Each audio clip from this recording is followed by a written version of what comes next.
Hello kamotor, welcome to my channel. May customer nga pala tayo dyan. Papagawa siya. Ang papalitan nga pala dyan sa motor niya, yung knuckle bearing. Kasi matagal na yung motor niya daw. Yan pa rin daw yung bearing niya na nakakabit. Kaso, yung sabi ni kuya, naglalak na daw yung manubela niya, lalo't kapag yung lumiliko siya, hindi na bumabalik.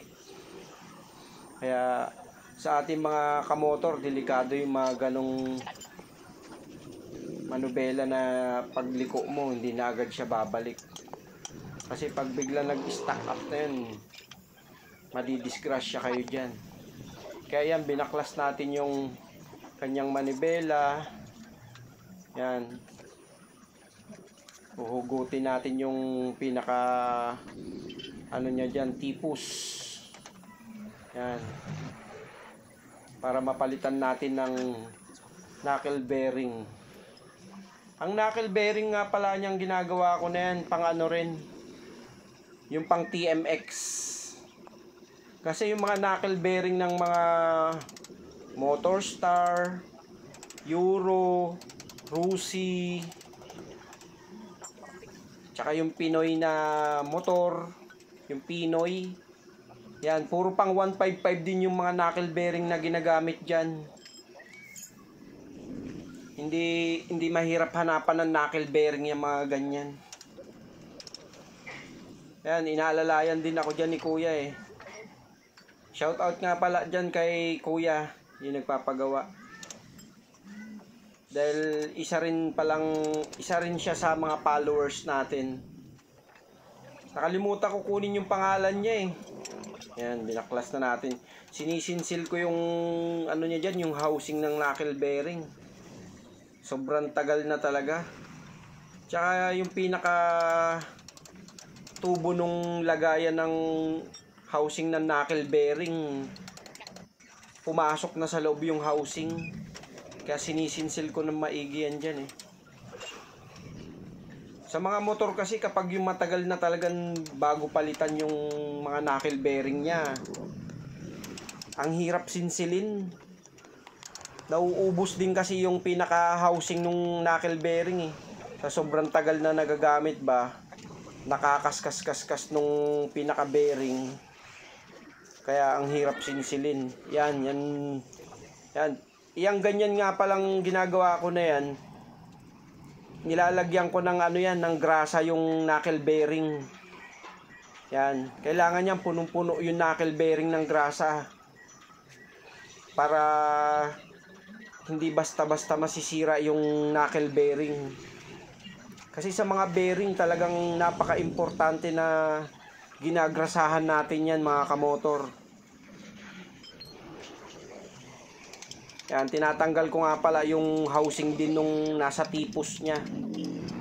Yung housing nung knuckle bearing na pambaba. Kaya sinisinsil ko yan.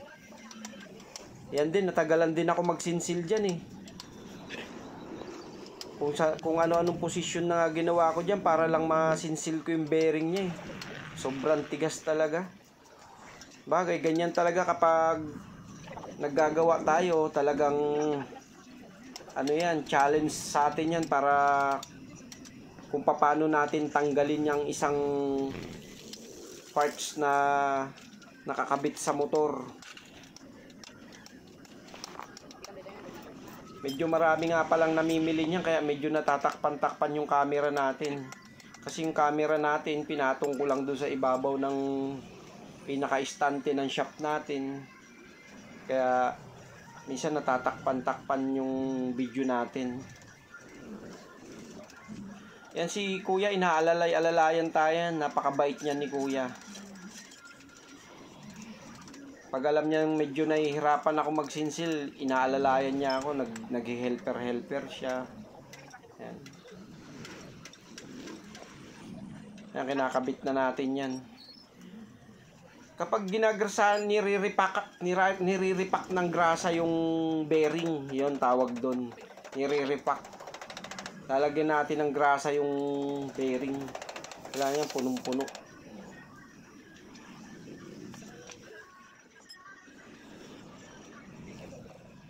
Pag nagkakabit nga pala tayo ng ganyan na knuckle bearing, syempre sa experience natin, tignan din natin yung mga wire na nabubunot. Kagaya ng mga busina, yan. Mabilis kasi matanggal yung mga wiring yan eh. Nahuhugot ba siya? Kaya kailangan pag ikakabit na natin, silipin din natin kung ano yung mga nahuhugot na wire. Kaya sa mga signal light, sa headlight, yan, maraming wire yan dyan eh. Para hindi ba babalik-balik yung customer para sa isahang gawaan. Yan, kinakabit na natin yan. Yung kanyang tipos. Tapos, sisikip-sikipan lang. Yan ang diskarte dyan mga kamotor. Lalo sa mga baguhan na magpapalit pa lang ng knuckle bearing. Pag nasikipan nyo na yung bolt nya doon sa may pinaka-telescopic nya, sa may tipos, yung tornilyo doon, alugin nyo lang mga kamotor yung telescopic. Pag nawala na yung alug nya, yon pwede na yun. Sikipan lang natin konti, tapos kabit na natin yung kanyang manibela, kabit na rin yung mga bolt, yan. Kasi madali naman ng ano yung i-adjust yun eh. Sisinsilin lang natin yung pag nakakabit na yung manibela. Sisinsilin lang natin siya dun banda sa may ilalim ng manibela. May adjustan siya yan dun para makarkula natin kung tama lang yung sikip or luwag. Wala na bang alog. Yung mga ganon. Yan, naikabit na natin yan. Kaya, yan nga pala, ano yan, tinry kong alugin pa yung tipos niya kung meron pa ring alog. Tapos, sabi niya pa, palitan na rin daw yung handle, ano niya, handle lever. Yung handle lever niya nga pala, yung stock pa rin, yung may kasama pang bolt. Kaya gumamit pa rin ako ng ano dyan, impact drive. Para lang matanggal ko yung bolt sa manibela niya. Kasi pag stock, merong bolt sa gilid yan eh. Lalo't kapag wala kang impact drive, ang hirap tanggalin yun kung screw lang. Malolos thread lang yung screw niya na nakakabit dun. Hindi pa siya matanggal. Kaya kailangan niya may mga impact drive din kayo dyan. Napaka-importante yan sa pagmimekaniko, yung impact drive. Suportahan nyo nila yung vlog ko mga kamotor. Maraming salamat.